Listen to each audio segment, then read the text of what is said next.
ये खिचड़ी सरकार भी हो, किसी का भी ध्यान टेक्सटाइल पे नहीं। आज हम खिचड़ी सरकार है। अध्यक्ष महोदय, अभी इस पे नहीं जाते, बुनकरों के सवाल पे सुनिए।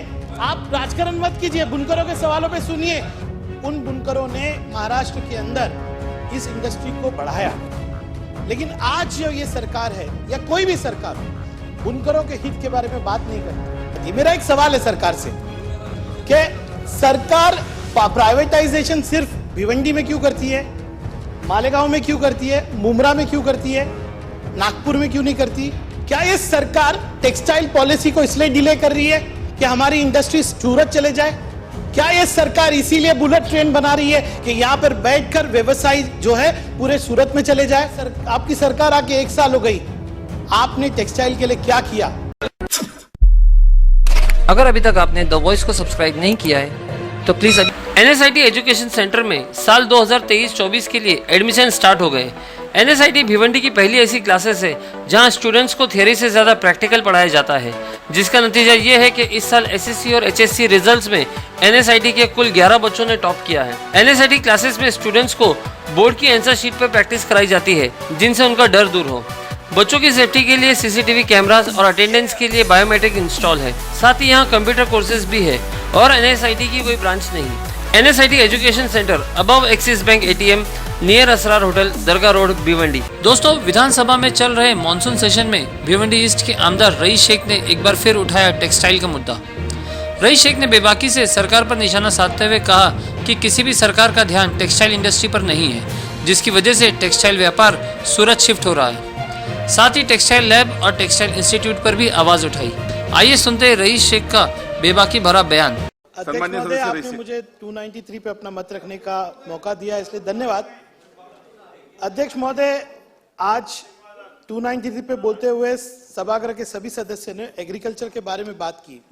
खास तौर से सुनील केदार जी ने एग्री इकोनॉमी के बारे में बात की, किस तरह से आप ग्रामीण में नीचे स्तर से इकोनॉमी को डेवलप कर सकते हैं।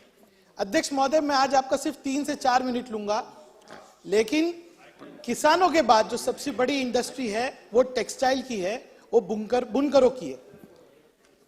अध्यक्ष महोदय, इस महाराष्ट्र को 1857 के गदर के बाद, पहली आजादी की लड़ाई के बाद उत्तर प्रदेश के लोगों ने आकर इस महाराष्ट्र की मिट्टी को अपना प्रदेश बनाया।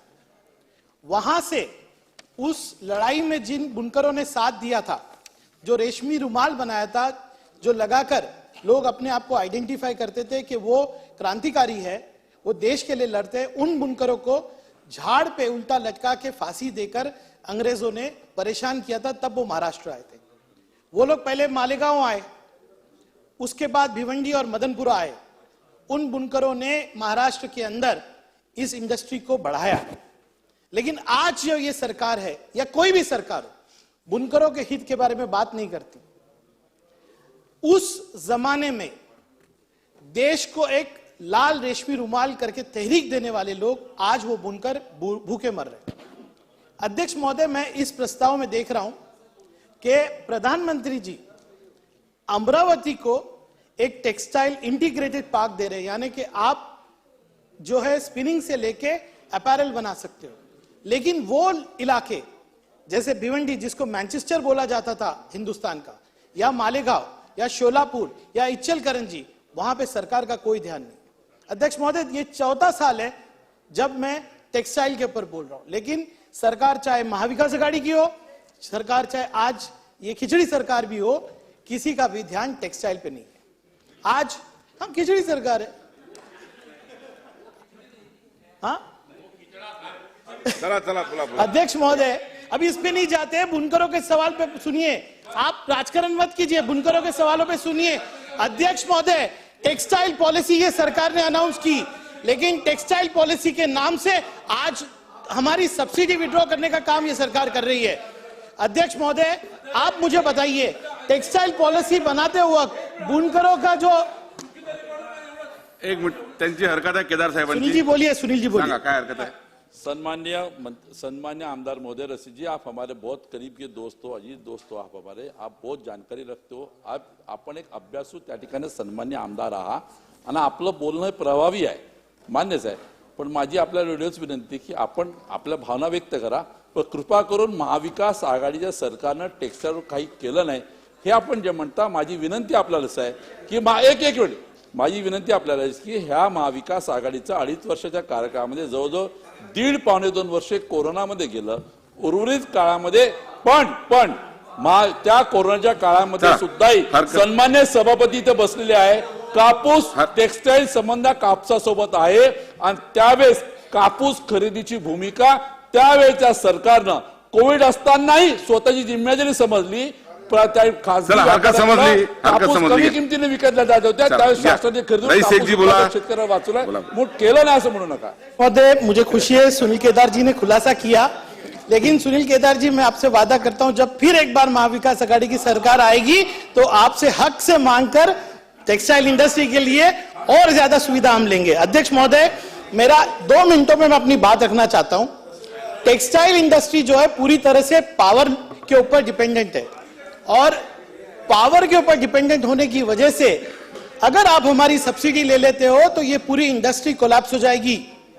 और मैं आपसे कहना चाहता हूं कि आज भिवंडी जैसे शहर के अंदर टोरेंट पावर कंपनी जो आई है वो आज हमारे छोटे छोटे पावर लूम्स को बंद करती है. अध्यक्ष महोदय, सब्सिडी 27 HP के ऊपर है, लेकिन अगर एक यूनिट भी अगर वो गरीब एक्स्ट्रा कंज्यूम करता है तो ताला लगाने टोरेंट पावर कंपनी आ जाती है. मेरा एक सवाल है सरकार से कि सरकार प्राइवेटाइजेशन सिर्फ भिवंडी में क्यों करती है, मालेगांव में क्यों करती है, मुमरा में क्यों करती है, नागपुर में क्यों नहीं करती? अध्यक्ष महोदय, ये तीनों माइनॉरिटी के शहर है. यहां पे सरकार गरीबों को पुलिस का डंडा दिखा सकती है, इसके लिए प्राइवेटाइजेशन कर रही है. लेकिन आज टोरेंट पावर कंपनी ने एक पूरी इंडस्ट्री जो पावरलूम इंडस्ट्री उसको खत्म कर दिया. अध्यक्ष महोदय, मैं पावर पे विस्तारित बोलूंगा, लेकिन आज आपके माध्यम से सिर्फ 2 सवाल इस सरकार से करता हूं कि आपकी सरकार आके 1 साल हो गई, आपने टेक्सटाइल के लिए क्या किया? आज आपसे कहूं, एक मेरा दोस्त है जलगांव से, वो भिवंडी आया और 100 करोड़ की एक अच्छी कंपनी एस्टैब्लिश की उसने. पावर लूम में एक बड़ा अच्छा व्यवसाय उसने डेवलप किया. मैं उस भाई से बात कर रहा था, वो कह रहा मैं सूरत शिफ्ट कर रहा हूं. क्या ये सरकार टेक्सटाइल पॉलिसी को इसलिए डिले कर रही है कि हमारी इंडस्ट्री सूरत चले जाए? क्या ये सरकार इसीलिए बुलेट ट्रेन बना रही है कि यहां पर बैठकर व्यवसाय जो है पूरे सूरत में चले जाए? सरकार को ये जानना होगा, ये जागना होगा इस सरकार को कि इंडस्ट्री के बाद इंडस्ट्री जो है वो सूरत जा रही है. गुलाबराव जी, मैं सत्य बता रहा हूं, आप भिवंडी आइए. GST के अंदर रिफॉर्म गुजरात में हो रहा है, टेक्सटाइल के अंदर जितना रिफॉर्म सूरत में हो रहा है. मैंने तो यहां चैलेंज किया कि अगर हमको हाथ पकड़ के आप साथ दोगे ना, हम चाइना को पीछे कर देंगे. लेकिन आज ये सरकार हमको सूरत और गुजरात के सामने झुकने लगा रही है. रोकिए इसको, पावरलूम इंडस्ट्री चले जाएगी और फिर कोई भी नौजवान भिवंडी, मालेगांव और इच्चलकरंजी से खड़े होकर व्यवसाय नहीं करेगा.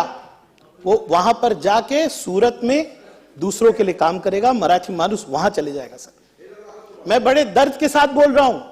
इस इंडस्ट्री के बाद देखिए, रिफॉर्म्स लाइए. क्या किया आपने? आप हमारी लैब आके देखोगे ना, आज हम सादा कपड़ा टेस्टिंग नहीं कर सकते. हमको वो कपड़े का सैंपल अगर हमको जापान भेजना है ना तो सूरत भेजना पड़ता है. सरकारों ने एक लैब नहीं एस्टैब्लिश की, ट्रेनिंग सेंटर नहीं एस्टैब्लिश किया. मुझे उम्मीद है कि आज मेरे इस बोलने के बाद सरकार स्पष्टीकरण करेगी कि आज हम गुजरात और सूरत के सामने झुकेंगे या अपने पांव पे खड़े होंगे. अपने पांव पे खड़े होना है तो आपको हमारा हाथ थामना पड़ेगा, और अगर हमारा हाथ थामोगे ना तो गुजरात क्या, हम चाइना को भी पीछे छोड़ देंगे. धन्यवाद अध्यक्ष.